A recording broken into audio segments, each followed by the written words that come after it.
сонин содон мэдээллүүдийг хачинжигтэй үйл явдлуудыг шинэ нээлтүүдийг дизайн маркетингийн хүртэл 82.9 шинэ санаануудыг Хөг Тэнгэр радио Бобохос 82.9 Сайн байцгаана уу сонсогч үзэгч та бүхэндээ энэ өдрийн мэндийг хүргэж байна. Та бүхэндээ Пох нэвтрүүлгийн шинэ дугаарыг хүрэхэд бэлэн болсон байна.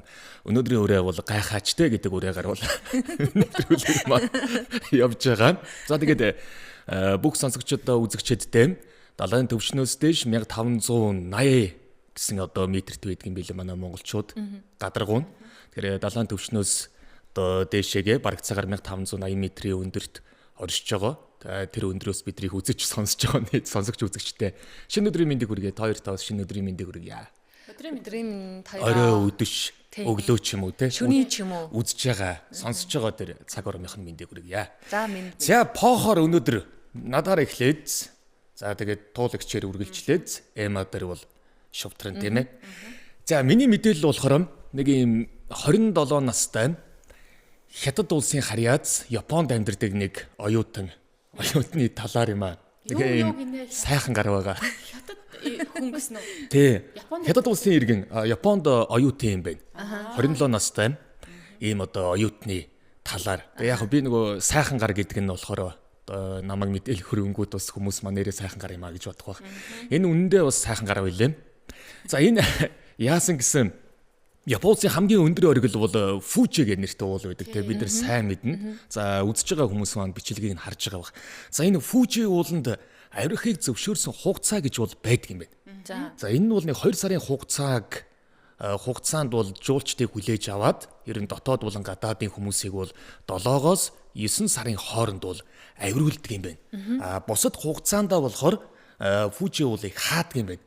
Авиралтыг бол зогсоодог гэсэн үг. За үүнээс одоо бусад үед нэгэсэндээ албан ёсоор хоригддаг ийм үед нь энэ 27 настай Хятад гаралтай Японд сурдаг оюутан маань одоо хоригдсон хугацаанд нь авирсан юм байна. За авирахдаа 2 удаа одоо аврах багийнхныг дуудаж 2 удаа авруулсан гинэ. Харин ястаа тийм. Нэг өсөндөө Японы сошиал сувгаар бол энэ залуу одоо яг одоо бүлдэж байгаа юм байна. Төвг удсан гэдэг утгаар нь. Тэгээд энэ авруулсан зардлыг нь өөрөөс нь гаргуулч гэдэг юм уу тийм. Одоо маш ийм том хариуцлага тооц гэдэг ийм зүйлүүдийг бол гаргаж байгаа юм байна л да.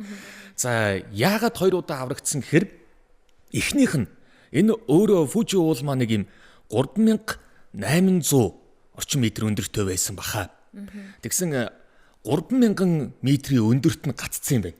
Тэгэхээр хашир нилийн одоо оргил руу ойртсон байгаа.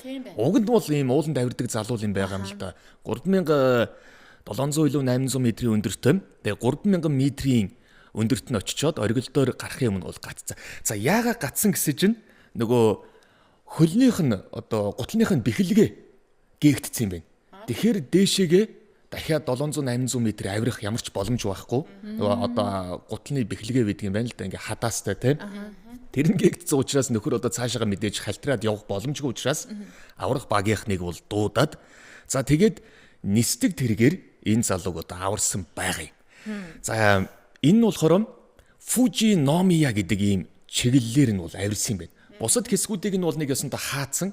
Тэр Фужи Номия гэдэг чиглэлийг нь хаагаагүй тэр талаас нь энэ Фужи уул руу авирж болдго юм байна л. Тэгэхээр нэгстэй хориглогдоогүй хэсгийг нь өөрөө судалж хайж олж жагаад таваар ш тэрнгүүр нь авирцсан байгаа юм. За тэгээ 3000 метрийн өндөр дээрээс аврах багийнхныг одоо нөгөө станцаараа дуудаад за тэгээ 3000 метрийн өндөрөөс нэгээс нь доо нисдэг тэргээр ахуулсан байгаа юм.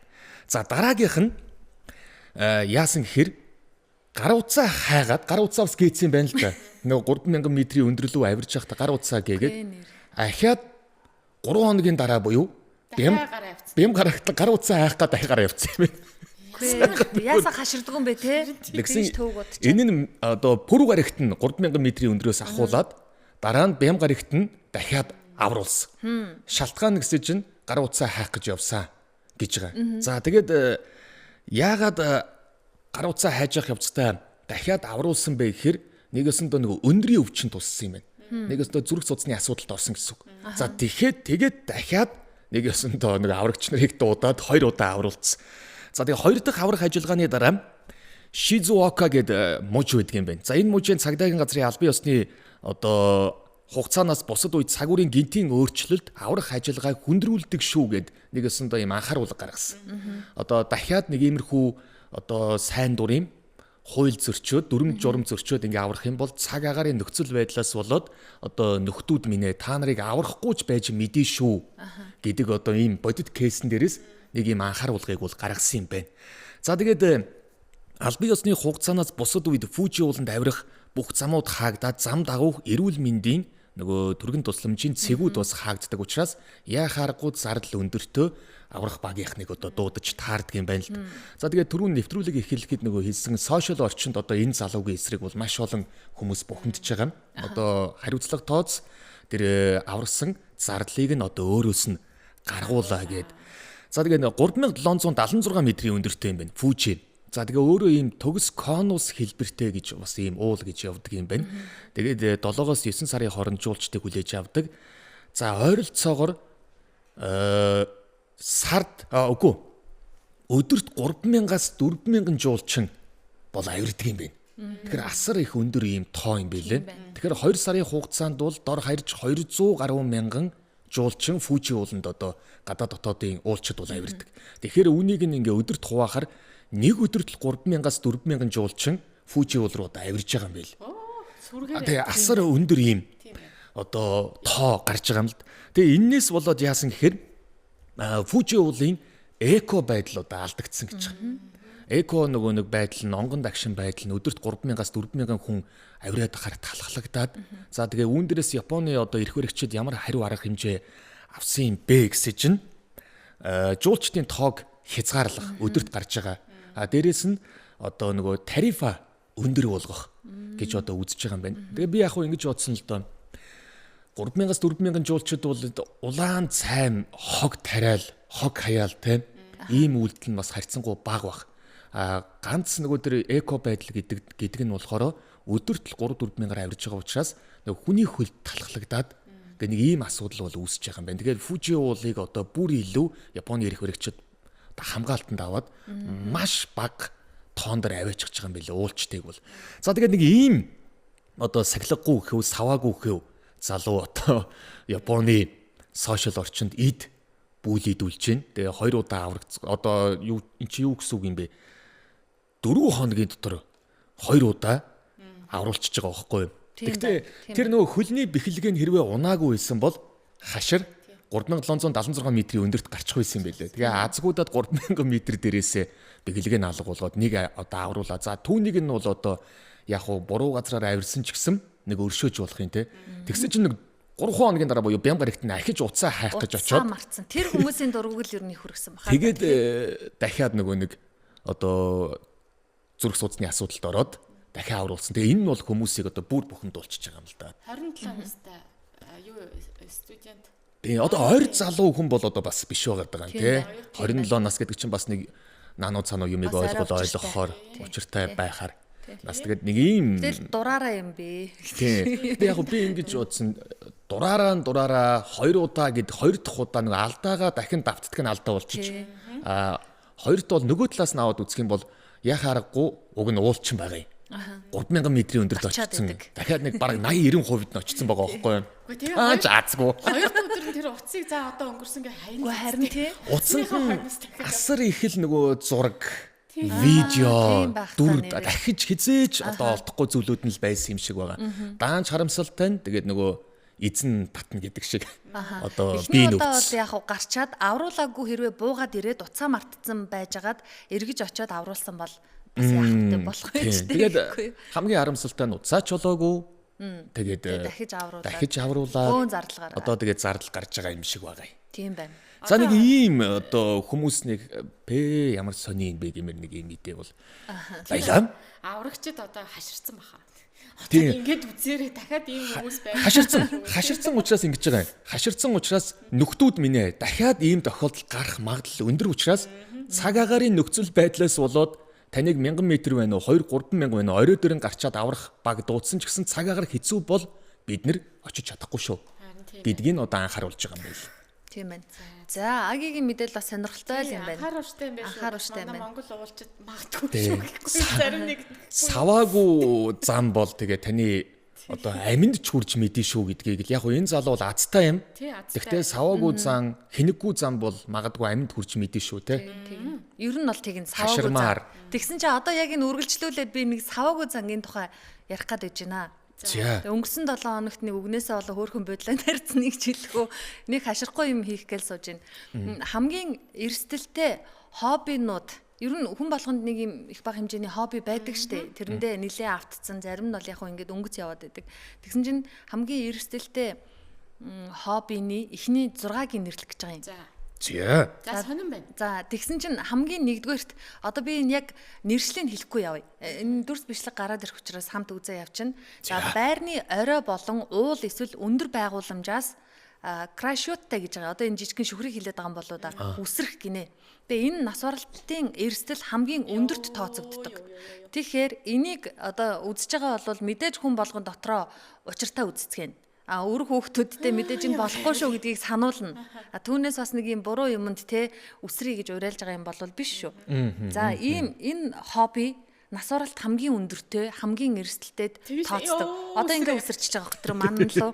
Энэ чинь байрны орой дээрээс, уулан дээрээс угаасаа манай энэ чинь хот тойроод шүрээр бодог хүмүүс их олон байдаг штэ. Энэ үүл байна штэ те. Тэ энэ маш өндөр цамхаг байна те. За ингээд буучж байгаа. Энэ амар өдөртөө энэ өөрөө зоригтой те энэ спортоор хичээлдэг хүмүүс асар зоригтой хүмүүс. Чадахгүй хүмүүс бол зүгээр бодохын төдийд одоо бид нар ингээд зүрхт илсэж байгаа шүү дээ. Тонгоогоо л ухаалтны заяхвал. Юу харах төдийд юу нөгөө шүхрээ татаж чадахгүй. Тонгоогоо л толгой салтаанд гэж. Тусаа. Нөгөө илүү гүшин гэдэг шиг юм болох гэдэг. Саяны ууланд авирдаг ч гэсэн эрсдэлтэй спорт. Ягаад тэр бүр ингэдэг юм бэлээ шүү дээ. Эмач нэг уулчинтай ярьсан шүү дээ те. Тэгсэн нөгөө гарын үсгээ зурж явдаг юм байна шүү дээ. Нөгөө гомдлгүй. Тэгээд дээрэс нь гэрээслэл үлдээд юм биш дуулчид чинь. Нөгөө Эверест рүү явж байгаа бол мөнх цасууланд гарч байгаа бол тийм. Бүх гэрээслээ үлдээгээ тэгээд ар гэрт амар хэцүү байдаг гинэ. Байсгаал гэрээслэл үлдээгээд байхаар айгуу сэтгэл зүйн дарамттай. Тэгэхээр хамгийн хүнд хамгийн бас хэцүү зарим нэгэн хүмүүс шүү. Зарим нэгэн хүмүүс бол бас хамгийн их өөрийгөө бодсон хобби юм уу да өөрийгөө бодсон спорт юм уу да ч гэж ярьдаг юм билээ. Тийм тэр уулчин бас яг тэгэж хэлж байсан. За дараагийн эрсдэлтэй хоббинуудын 2 дугаарт шувууны далавч шиг хувцс өмсөөд уулын хажуугаар маш бага өндрөөр нисэх.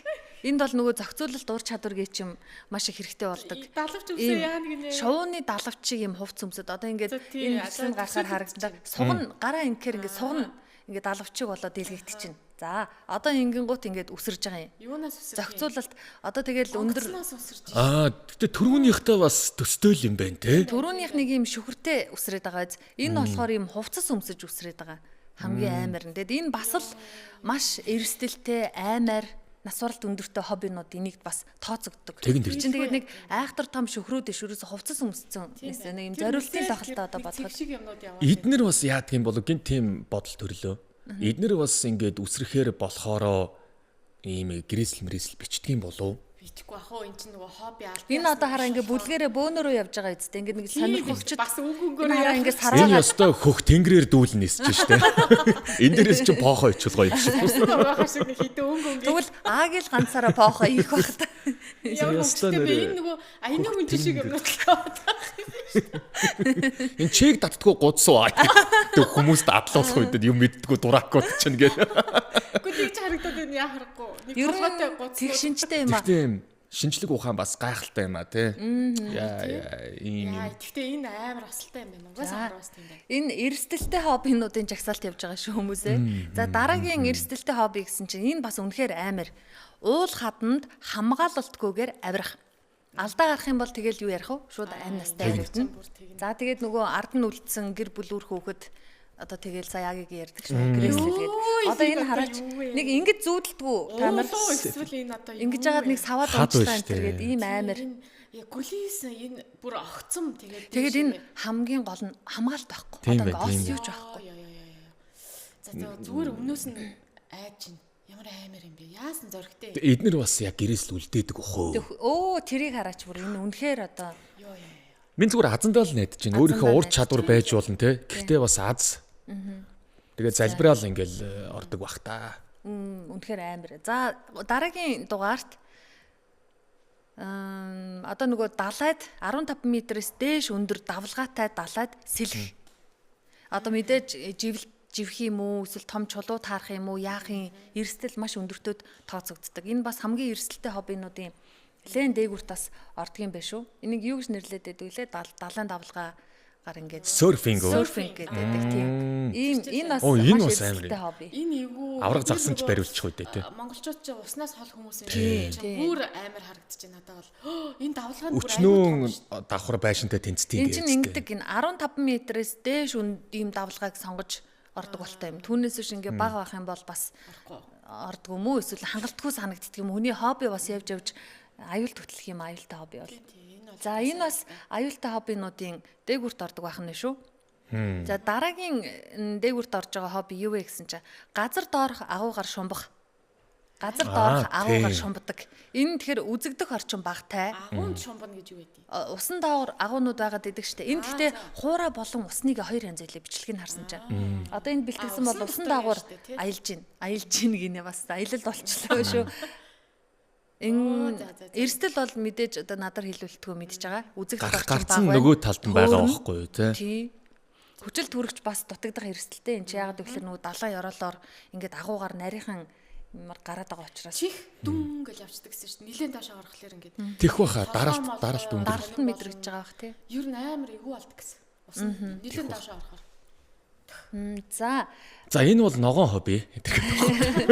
за дараагийн эрсдэлтэй хоббинуудын 6 дугаарт хууль бус өндөр хурдтай уралдаан автомашины уралдаан хууль бус маш өндөр хурдтайгаар уралддаг. Хэвээ галзуу урдл биш те кинон байгаа те. Кинон байгаа те. Тэр галзуу урд киноны жүжигчин чи бас өөрөө амьдрал дээр ингэж явж байгаа байхгүй болсон шүү дээ. Тэр яг нөгөө амьдралыг кинотой хутгаж одоо юу гэдгийг тэгжэл бодсон болоо да гэж сонсоход. Яста галзуу тахиж байна да. За энэ тэгээ мэдээж одоо автомашины осол наандж цаанд бол тэгээд бас л амнастай яригдана. Энэ нөгөө маш өндөр хурдтай хууль бус гэж байгаа. Ийм хуралдаан ч одоо хууль бус юм байна шүү дээ. Энэ бид нар нэг гიშгэл 100 муу гараал ирэхээр ёо дайвал за хачмаа шүү. Энэ ч нэлээл хурдтай явж байна да. Зориг юм аа. Тийм байна. За нэг ийм 6 хобби хамгийн эрсдэлтэй, амь настай яригдах хоббинуудын тэргүүн жагсаалтанд байдаг байх нэ. Тэгээ энэ дотроос бол нэг хоббигоо сонгоно гэвэл ерөөсөө би бүр алийг ч гэхээргүй тийм айхтар эрсдэлтэй хобби байна. Тэр нэг годсаар ингээд орол хөөх юм байна. Хөөх нэг юм годснууд ингээд хөрх хувц өссөн бас нисээд байна тэд нар ч. Гэтэ ингээл шүхрээр буун гэл яг ирмэг дээр нь зогсож явах мөчөд юу бодогдох бол үнэхээр тэр шүхрээж татаж чадахгүй болоо гэж би айдаг ингээл надад тэр хамгийн амар нь тэр барилгаас өсрөхлээ амар байна. Тийм ээ.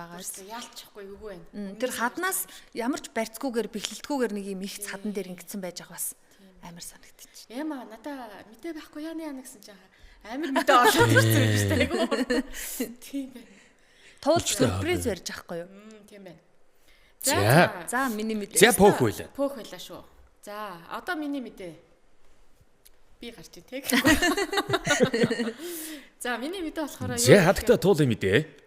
Ийм мэдээ олоод ирсэн. Жохон завгаан гэхгүй. За Заваарцгаая. Эрүүл мэндтэй холбоотой. За Нэг хятадын жижиг хотын нэг эмэгтэй караокед ороод. За тэгээ караокед орсон чинь би зүгээр бичлэг байхгүй зүгээр нэг зураг л үзүүлэн манайхаа. Энийг л хараад сууж. Тэгээ караокед орсон чинь ингээ микрофоноор дуулна штэ. Тэгээ микрофоно аманда хит ойртуулсны улмаас герпес вирус авчиж гинэ. Герпес гэдэг нэртэй вирус. За нэр нь үл мэддэг нэг эмэгтэй 8 жилийн өмнө одоо болсон юм байна л да. Тэгээд энэ герпес гэсэн амны эргэн тойронд одоо ийм вирус ханиад гэх юм юу ийм вирус аваад HSV1 гэдэг ийм вирус авсан юм байна. За энэ түүхээ хятадын TikTok-оор саяхан хуваалцсан гинэ. За тэгээ 2017 онд Жижан дэх караоке лаунжид их сөрхий орж л тэгээд ороод дуулаад сэтгэл догтлол тэгэл нөгөө микрофоноо ингээ бүр нэлээд тулгаж бариад тэгээд дуулсан чинь маргааш нас нь эхлээд аман дээр нь эргэн тойронд нь жижиг идээтэй бөмбөлгүүд гараад эхэлсэн гинэ. За тэгээ ингээ гарсны дараа өвдөөд эхэлсэн, дараа нь захтнаад эхэлсэн. Тэгээ ингээд тухайн үед нэг их ач холбогдол өгөхгүйгээр нөгөө вирусаа ингээ жоох ингээ байжсэн чи алга болцсон юм байна. Тэгээ алга болчихоор нөгөө зүгээр болчихлоо гэдэг. Таахгүй явж исэн чинь хэсэг хугацааны дараа өнөөх нь дахиад гараад ирсэн. Тэгээ ингээ бүр шархлаад ингээ хачин болоод ирсэн гинэ. За тэгээ одоо за энэ нэг биш боллоо гэдээ эмчид очиж үзүүлсэн чинь за та уучлаарай ингээ вирус авчижээ. Ийм халдвар авсан байна. Харамсалтай нь хамгийн гол нь юу вэ гэхээр энэ хизээч арилахгүй. Насан турш яана. Хүү. Нөгөө хомхоод олоосон шиг биш юм байх нь. Тийм байна. Ингээд насан туршдаа энэ вирусын тээгч болсон. Come on. Одоо тэгээ ингээд дархлаа мууддаг штэ тий ингээд тэгэнгүүт нөгөө вирус гараад ирнэ. Тэгээ бусдад бас халдаах магадлалтай. Насаараа карако орохор болж байгаа. Сайн эмэгтэй бол тий. Тийм байна. Вирус авчлаа. Тийм учраас гээд ингээ өөрийгөө TikTok-оор ингээ бичлэгээ хийгээд тэгээ ийм байдаг учраас олон нийтийн ийм караокед орохдоо хүмүүсээ анхааралтай байгаарэ. Ийм вирус байдаг юм биш үү гэж ийм илмэтэй аваад ирлээ. Ер нь бол үнэн шүү. Караокед чи одоо ингээл микрофоноо одоо дуулж байгаа хүмүүс чинь хөөрхөн халтсан байгаа штэ. Тэрийг чинь тэгэл зайнаас барьж дуулж байгаа. Яста хушуун дээр гүргээл байдаг л да. Бүр ингээл уруулда хүргэж аваад тэгээ шүлсэн үсчээл дараагийнх нь хүн авч дуулаад тэгэл бид нарыг ороход өмнө орсон хүмүүс дуулсан л байж таараа. Дамжиж байгаа л да. Тэр бүр нэг тийм үг байдаг үстэй. Чи амар заваа юм аа. Яг л майкны шүүл дүр шиг гээд. Йоо яг бид дандаа микрофонтой ажиллаж. Сая туулыг ингээ ярьсан чи би бас ингээ микрофон лгоо харж үзэж байна. Нөгөө коронавирусын одоо биднэрт нөгөө мэдээч хэцүү те. Бид нар алдсан ч зүйл байгаа. Гэхдээ эргээгээд нөгөө сурж мэдэж онсон ч зүйл байдаг шүү дээ те. Илүү бид нар гарын ариун цэврээ сайн сах ёстой юм байна гэдгийг цар тахлаас ойлгосон. Бас дээрэс нь одоо караоке болгом ийм нэг удаагийн одоо ийм хамгаалт те микрофоны тэгээд хүмүүс орлоо нөгөөдгөө хамгаалт аваад ингээ яа. Тэр бас их зүг юм байлээ шүү дээ. Хэрвээ коронавирусын өмнө бол байгаагүй шүү дээ гэж шаардаад те. Хаана вэ? Тэгээ одоо оронгууд чинь тийм микрофоны нэг удаагийн микрофоны маск гэх юм уу да те. Тэртэй байх юм бол энийг авч хаяа дахиад шинэ маска хийлгье. Тэр бас их зүгээр юм байлээ. Тэгээд одоо микрофоноо бас ингээд хит уруул руугаа ойртуулах те. Хайртай бүсгүй хайртай эрэгтэй чинь биш юм чинь тэгээд жоохон зайнаас харьцчихгүй юу. Одоо яг энэ мэдээ хятадын сошиалаар шуугаад байгаа юм байна. Одоо энэ караокед орохдоо та нар ингээд уруулаараа микрофоныг битгий шүргээ. Тийм бол HSV гэдэг нэг гэдэг ийм халдвар авах нэ. Тэгэд хамгийн амар нь насаараа тэхнэ. Тийм биш. Тийм байна. Агийг сая айлаа шүү. Микрофоныг харна. Бид нар чинь микрофоны хамгаалтыг юу гэж хэлдэг вүлээ. За бүр яг тэгээ хэлчихвэ гэж бодож байсан чинь микрофоны хэрнэ. Хамгаалалт гэж шүү. Микрофоны trust тэ. Нөгөөтгөр нь хэлчих юм бол тэгэл одоо бас эвгүй тий ойлгохгүй хүмүүс маань таарчин. Гэхдээ яг энэ бол маш сэрэмжлүүлэг мэдээ байна. Яг тэр манай монголчуудын хувьд караокены хэрэглээ бол асар өндөр учраас энийг бас та бүхэн маань анхаарч байгаарай. Тэгээ эргээд нөгөө сүүлийн үед караокенууд маань тэр микрофоны одоо маск гэж ярьчээ та тий микрофоны маскуудыг бас хийхэ болцсон харагдаад байгаамаа. Тэгэхээр та бүхэн маань хэрвээ тийм микрофоны маскгүй байх юм бол адаглаад жоохон зайнаас л одоо сайхан жавхлан баясгалангаа дуулцгаая тий. Би энэ караоке ярихаар манай найруулагч бүжиглээд ах юм даа. Яагаад байгаа вэ? Оо тийм байсан байж тээ. За мэдгүй одоо тий диско нь хөдөлчөөд байгаа юм болоо. Манай хүн чинь тэгээд караокедл дискочтой юм да хөөх гэж.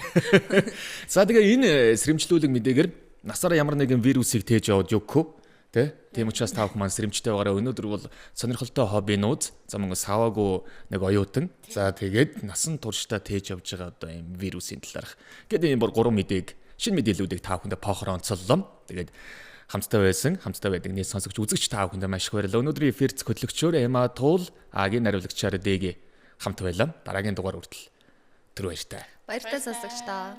За баяртай. Хүүхдийн радио сонин содон мэдээллүүдийг хачинжигтэй үйл явдлуудыг шинэ нээлтүүдийг дизайн маркетингийн хүртэл 82.9 шинэ санаануудыг Хүүхдийн радио тодорхойлсон 82.9